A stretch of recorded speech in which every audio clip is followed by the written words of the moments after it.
Olá, eu sou a professora Jaqueline Ataide. Vamos falar agora em direção defensiva sobre condições adversas para motociclista. Aula 6. Condições adversas de chuvas. Sob chuva, o motociclista deve fazer o uso de roupas adequadas para esse tipo de fenômeno. É importante usar roupas de tecido impermeável, aquelas próprias para chuva, pois aumenta o conforto nessas condições, né?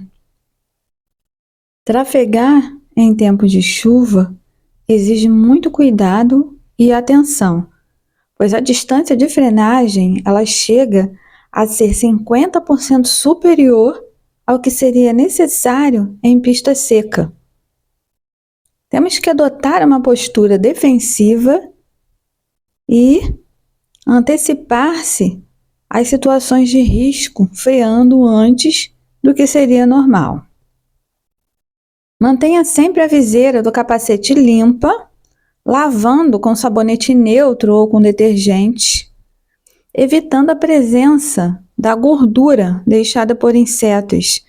Isso ajuda a evitar a má visibilidade em tempo de chuvas e à noite. O estado de conservação dos pneus e a profundidade dos seus sulcos são muito importantes para evitar a perda de aderência na chuva. Piso molhado reduz a aderência dos pneus. A velocidade reduzida e pneus em bom estado evitam sinistros, os acidentes, né? Ao motociclista, é sempre importante ver o rastro do pneu de sua motocicleta na pista. Se não conseguir, é porque sua moto está aquaplanando.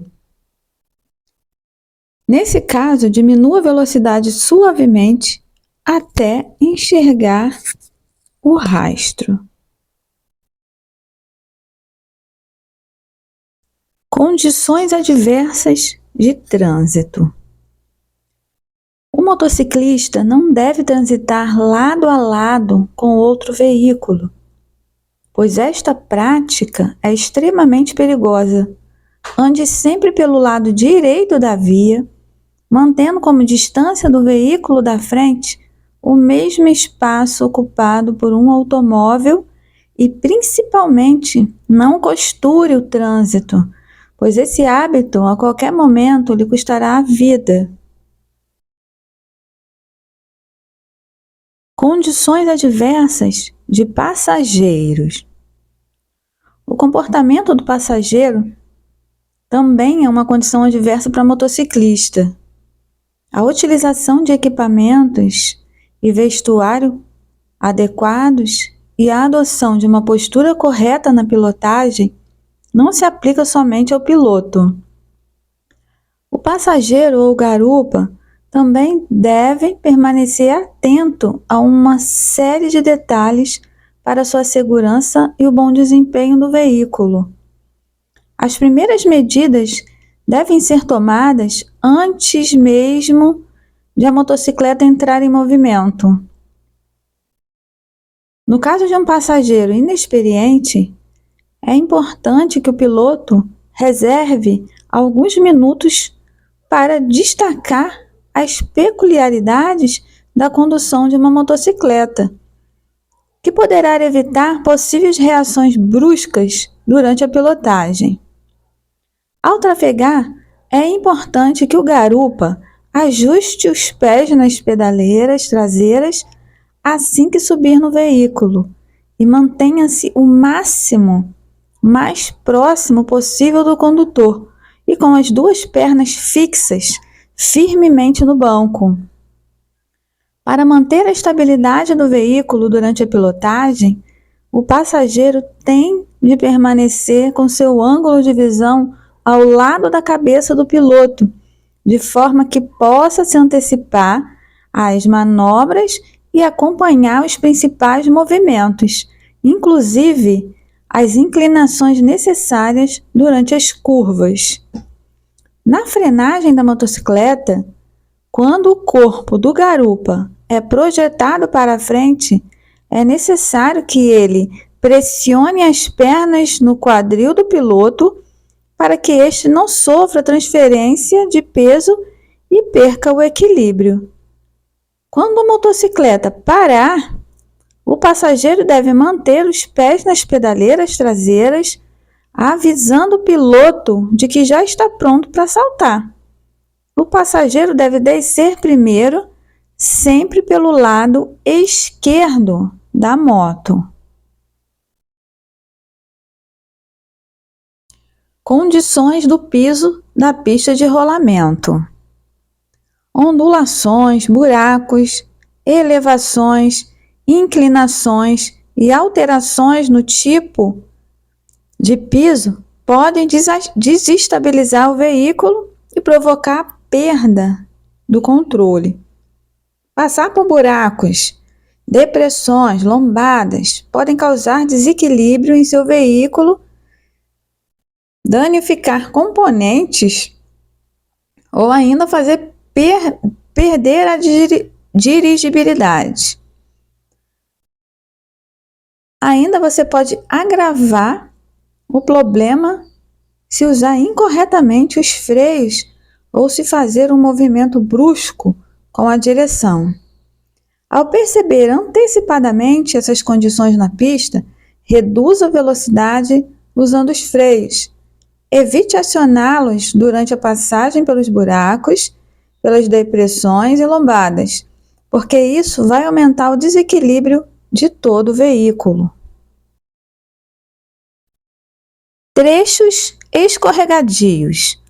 O atrito do pneu com o solo é reduzido pela presença de água, óleo, barro, areia ou outros líquidos ou materiais na pista, e essa perda de aderência pode causar derrapagens e descontrole do veículo.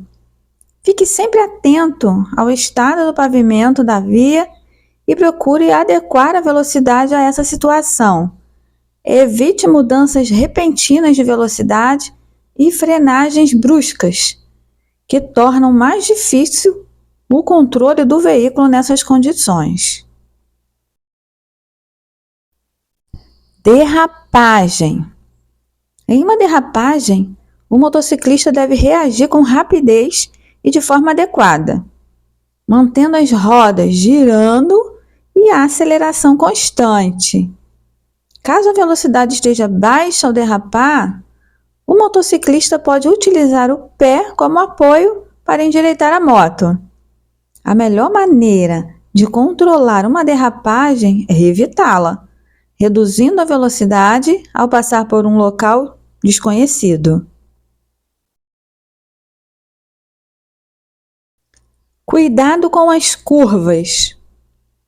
Nas curvas, o motociclista deverá inclinar o corpo junto com a moto, reduzir a marcha e aplicar os freios antes da curva, jamais entrar na curva usando freios. Quanto maior a velocidade ou menor o raio de curva, maior deverá ser a inclinação. Para manobras rápidas e em curvas de pequenos raios, incline a moto mais que o corpo. Quando necessitar de grandes inclinações em curva, incline o corpo mais que a moto. Solicite ao passageiro que movimente o corpo da mesma maneira para garantir a estabilidade nas curvas. A direção defensiva nos ensina que em uma curva devemos diminuir a velocidade antes da curva e durante a curva frear gradativamente. Animais. Faça todo o possível para evitar atropelar um animal. Contudo, se você se encontra no meio do trânsito, não se desvie da sua faixa de circulação para evitar atropelar um animal. Você tem uma maior probabilidade de sobreviver a um impacto com um animal do que com outro veículo. As motos atraem os cães. Se um cão está perseguindo, não dê chutes no animal. É muito fácil perder o controle da moto. Em lugar disso, mude para uma baixa velocidade, aproxime-se lentamente do animal. Ao chegar o animal, aumente a velocidade repentinamente. Assim você deixará o animal para trás tão repentinamente que ele perderá o interesse. Objetos voadores. Sempre o motociclista é surpreendido por insetos, bagas de cigarros jogadas pela janela dos veículos, pedras jogadas por veículos que estão à frente. Pilotar sem capacete é possível que seja golpeado no olho, na face ou na boca. Se você usa proteção no rosto, a mesma pode chegar a ficar suja ou quebrada, dificultando a visão. Aconteça o que acontecer, não permita que afete seu controle da moto. Mantenha a visão na estrada e as mãos nas manoplas e tão logo seja possível, saia da estrada para reparar os danos. Capacete motociclístico. Ele tem a finalidade de proteger a calota craniana, o qual deve ser calçado e fixado na cabeça do usuário de forma que fique firme, com tamanho adequado, encontrados nos tamanhos desde 50 até os 64. É obrigatório para circular nas vias públicas o uso de capacete pelo condutor e passageiro de motocicleta, motoneta e ciclomotor, triciclo motorizado e quadriciclo motorizado. O capacete, ele tem de estar devidamente afixado à cabeça pelo conjunto formado pela cinta jugular e engate, por debaixo do maxilar inferior. O capacete tem de estar certificado por organismo acreditado pelo Instituto Nacional de Metrologia, Normatização e Qualidade Industrial, o Inmetro, e de acordo com o regulamento de avaliação da conformidade por ele aprovado. O condutor e o passageiro de motocicleta, motoneta, ciclomotor, triciclo motorizado e quadriciclo motorizado, para circular na via pública, deverão utilizar capacete com viseira ou, na ausência desta, óculos de proteção. Temos alguns modelos de capacetes: capacete integral com viseira e pala, capacete integral sem viseira e com pala, esse uso obrigatório de óculos. Lembrando que para fazer aula na autoescola e prova prática de direção veicular, só é permitido o uso de capacete com viseira em acrílico. Temos o capacete misto com queixeira, removível e com pala e sem viseira, uso obrigatório de óculos. Temos o capacete aberto tipo jet, sem viseira, com ou sem pala, uso obrigatório de óculos. Capacetes indevidos. Uso terminantemente proibido nas vias públicas por não cumprirem com os requisitos estabelecidos na norma técnica. O capacete coquinho e o capacete ciclístico. Outro tipo de capacete proibido para motociclistas é o exclusivo para proteção individual, o EPI, É um equipamento de proteção individual comumente utilizado na construção civil. Dispositivos retrorefletivos. O capacete deve contribuir para a sinalização do usuário diuturnamente em todas as direções, através de elementos retrorefletivos aplicados na parte externa do casco. O elemento retrorefletivo deve ter uma superfície de pelo menos 18 centímetros quadrados e assegurar a sinalização em cada lado do capacete, frente, atrás, direita e esquerda. Aqui na imagem tem as aplicações desses elementos.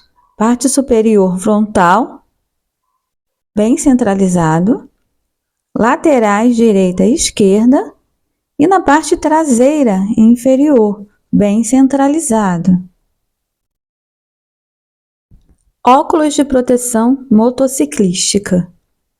Permitem aos usuários a utilização simultânea de óculos corretivos ou de sol, cujo uso é obrigatório para os capacetes que não possuem viseiras. O condutor e o passageiro de motocicleta, motoneta, ciclomotor, triciclo motorizado e quadriciclo motorizado, para circular na via pública, deverão utilizar capacete com viseira ou, na ausência desta, óculos de proteção. É proibida a aposição de película na viseira do capacete e nos óculos de proteção. Fica proibido o uso de óculos de sol, óculos corretivos ou de segurança do trabalho, EPI, de forma singular em substituição aos óculos de proteção. Quando o veículo estiver em circulação, a viseira ou óculos de proteção deverão estar posicionados de forma a dar proteção total aos olhos.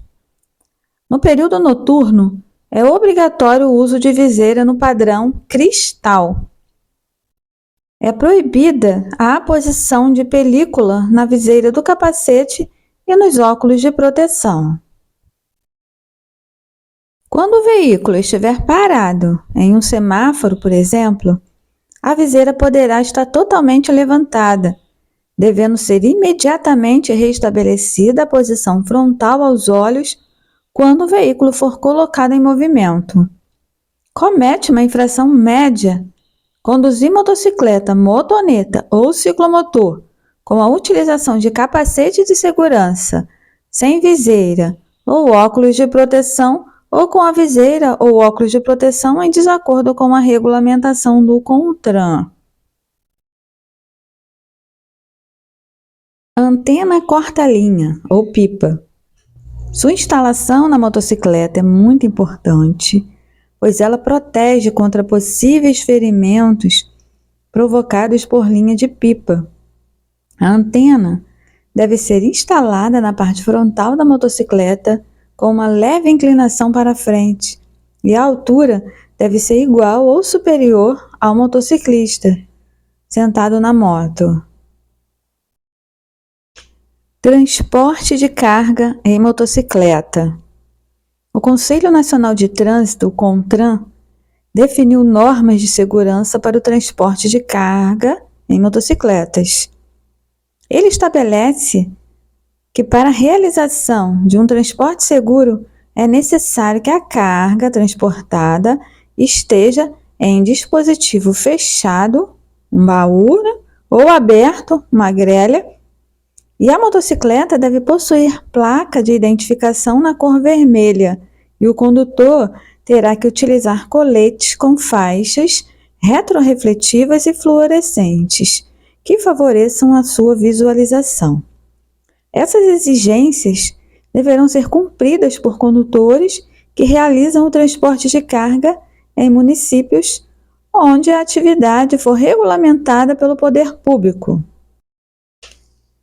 O baú poderá ter largura máxima de 60 centímetros Seu comprimento não poderá ultrapassar a extremidade traseira do veículo e a altura não poderá exceder a 70 centímetros. O baú deve conter ainda faixas retrorefletivas. Já a grelha deverá ser na largura máxima de 60 centímetros e comprimento que não ultrapasse a extremidade traseira da moto. Nesse caso, a carga transportada na grelha não poderá exceder a 40 centímetros de altura. No transporte remunerado de carga, será admitida a utilização de alforjes, bolsas ou caixas laterais, desde que atendidas as especificações na resolução. A moto utilizada para transporte de carga deverá ser registrada na categoria aluguel junto ao Departamento Estadual de Trânsito, o DETRAN. O capacete do motociclista deve contribuir para a sinalização do usuário durante o dia como à noite e em todas as direções, através de elementos retrorefletivos aplicados na parte externa do casco.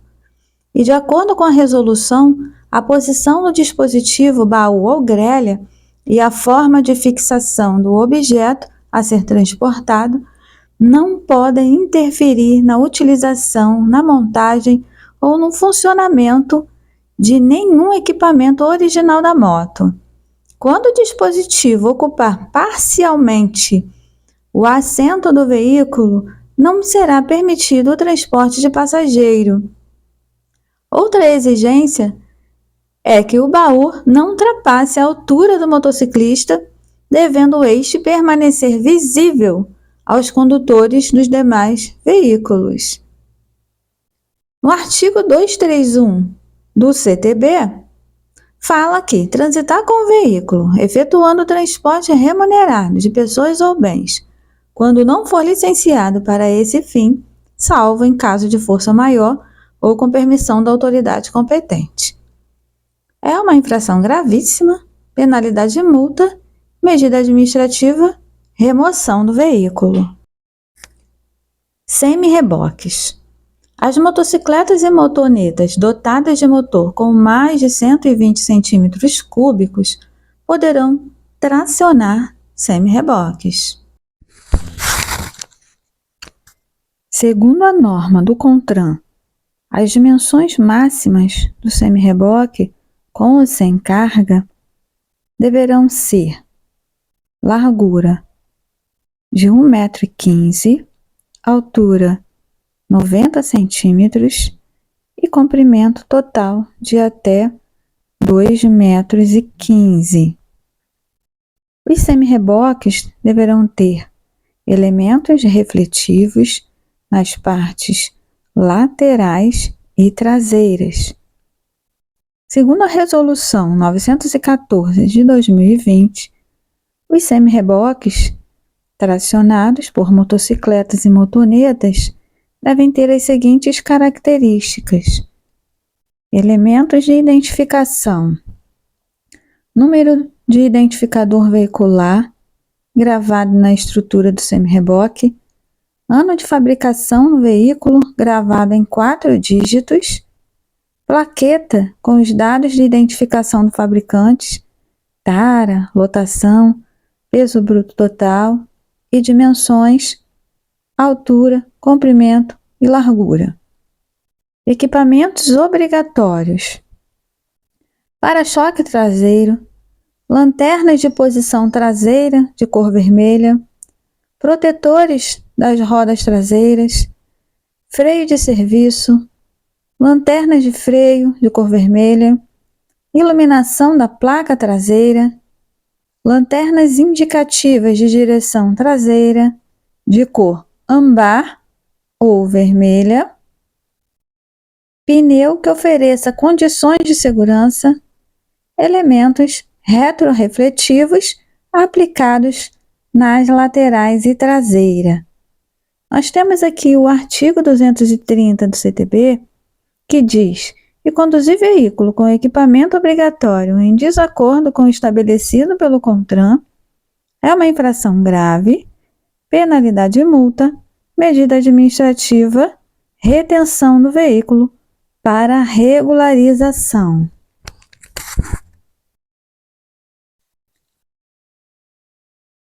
Você poderá rever essa e outras aulas no canal Autoescola Teórica. Se inscreva lá. Até os próximos vídeos e bons estudos! Rumo à aprovação!